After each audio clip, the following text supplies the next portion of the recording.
I stayed silent too long, and it ruined everything. My name is Lena, and I've always been the peacemaker. Growing up in a house where shouts echoed like thunder, I learned early that silence was my shield. Speak up and you'd get caught in the crossfire. Stay quiet and the storm might pass you by. That habit followed me into adulthood, especially with James.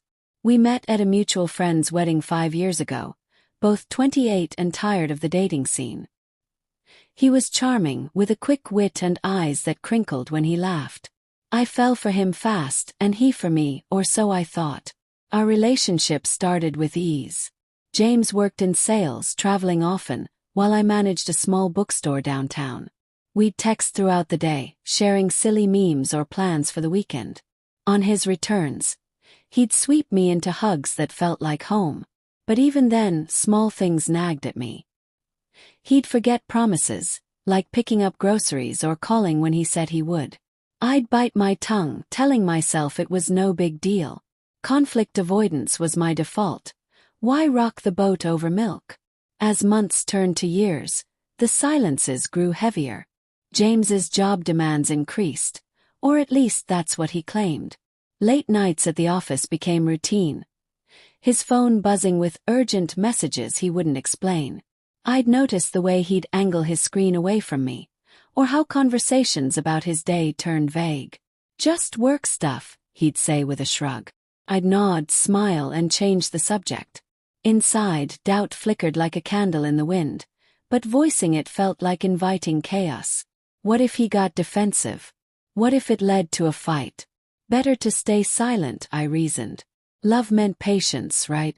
We moved in together after 2 years, into a cozy apartment with bay windows and a tiny balcony where we'd sip coffee on Sundays. Friends envied us, the couple who never argued. "You two are so chill," my sister would say. But chill masked the cracks. James started canceling plans last minute. Dinners with friends, movie nights we'd planned weeks ahead. "Sorry, babe, client emergency," he'd text. I'd respond with "no worries," and spend the evening alone, scrolling through old photos of us happier, wondering if I was overthinking. The emotional pain built slowly, like water eroding stone. I'd lie awake beside him, his breathing steady while my mind raced. Was he pulling away? Did he still love me? But asking felt vulnerable, like exposing a wound. Instead, I'd hug him tighter in the morning, hoping affection would bridge the gap. He reciprocated, but it felt mechanical, like going through motions. One evening stands out in my memory, sharp as a splinter.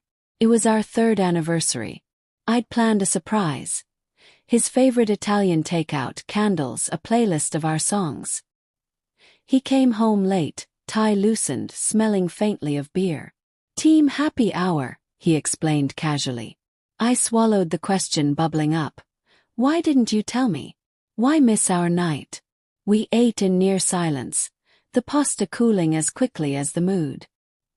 He thanked me, kissed my forehead, and retreated to the couch with his phone. I cleared the table alone, tears stinging, but I said nothing. Silence, my old ally, kept the peace. But at what cost? Months blurred. James's absences grew longer. Weekends away for conferences that left no brochures or stories behind. I'd find stray receipts, bars, lunches for 2, that didn't match his accounts. My friends noticed my withdrawal. "You seem off," my best friend Mia said over coffee. I confided a little, but minimized it. "He's just busy." She urged me to talk to him, but the thought twisted my stomach. What if confrontation pushed him further? What if it ended us? The turning point came quietly, as these things often do. It was a rainy Thursday in fall. I was home early, sorting laundry, when his phone lit up on the nightstand. A message from Sarah, work. "Missed you last night. Same time tomorrow." My heart plummeted. I stared, frozen, as more texts pinged. Hearts, inside jokes. When James walked in, I held the phone out, my hand trembling. "Who's Sarah?" He froze, then sighed, sinking onto the bed. No denial, just a weary admission. Sarah was a colleague. It started as flirtation during a trip, escalated to an affair. It's been months, he said. I didn't know how to tell you. While I'd been silent, he'd been building a separate life. The pain hit like a wave, drowning me in regret. Why hadn't I spoken up sooner? The late nights, the secrets. I'd seen them, felt them, but chosen silence over truth. We talked all night, voices low but raw. He apologized, said he loved me but felt trapped by our routine. You never complain, he said. I thought you were fine with everything. That stung deepest. My avoidance hadn't preserved us. It had enabled the drift. I'd assumed silence equaled harmony, but it bred resentment. His for my passivity, mine for his betrayal. We tried therapy for a few weeks, but the damage was irreparable. Trust shattered, and my unspoken hurts poured out too late. James moved out by winter, taking half our things and all the illusions. The apartment echoed with emptiness, mirroring the hollow in my chest. In the aftermath, I unraveled. Nights blurred into tears, days into numb routines at the bookstore. Mia supported me, listening as I dissected every missed opportunity to speak. Why did I stay quiet? Asked. She had no answers, only hugs.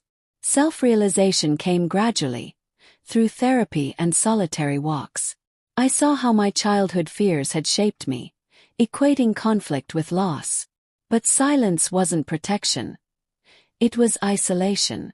By avoiding hard conversations, I'd avoided intimacy too. Relationships thrive on honesty, even when it's messy. James's affair was his choice, but my complicity in the silence made the pain mine to share. Now a year later I'm rebuilding.